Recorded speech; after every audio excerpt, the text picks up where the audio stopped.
Mkuu huyo ametoa onyo hilo baada ya kukutana na maafisa wa vyombo vya ulinzi na usalama na idara ya serikali walioko kwenye mpaka wa Mtukula ulioko mkoani Kagera unaotenga nchi za Tanzania na Uganda, ambao walipewa mafunzo maalum na vitendea kazi vya kudhibiti uingizaji wa madawa ya kulevya kupitia katika mpaka huo. Pia amewahimiza maafisa hao kufanya kazi kwa ushirikiano ili wadhibiti mianya yote ya uingizaji wa madawa ya kulevya hapa nchini. Serikali iko makini kwa kufanya ufuatiliaji wa nyendo zao zote, na bahati nzuri wananchi wanaendelea kuliunga mkono jeshi la polisi na vyombo vingine vya ulinzi na usalama kuwabaini wafanyabiashara hao, na ufuatiliaji unaendelea.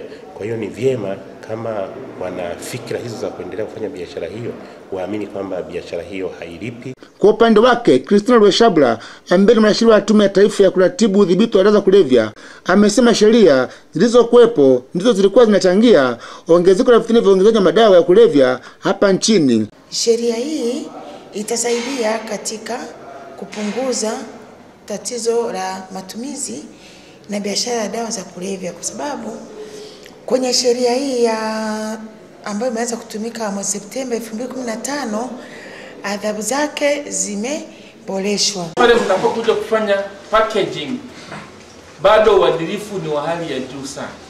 Any tempering, mmesha distort ile evidence uliyokuwa nayo. Kenya kaingia Uganda, anagonga kote huko. Uganda anakuja mpaka wa Mtukula, anapita hapa. Mtu afisa migration nafikiri mko hapo, unaangalia ile mili imegongwa moto mkapita, unatakiwa ujiulize mara mbili tatu, huyu mtu kwa nini ameacha shortcut, amekwenda kuzunguka route kubwa hivi. Nikiripoti kutoka katika eneo la Mtukula lililoko katika manispaa ya Bukoba, mimi ni Audax Mtiganzi wa ITV.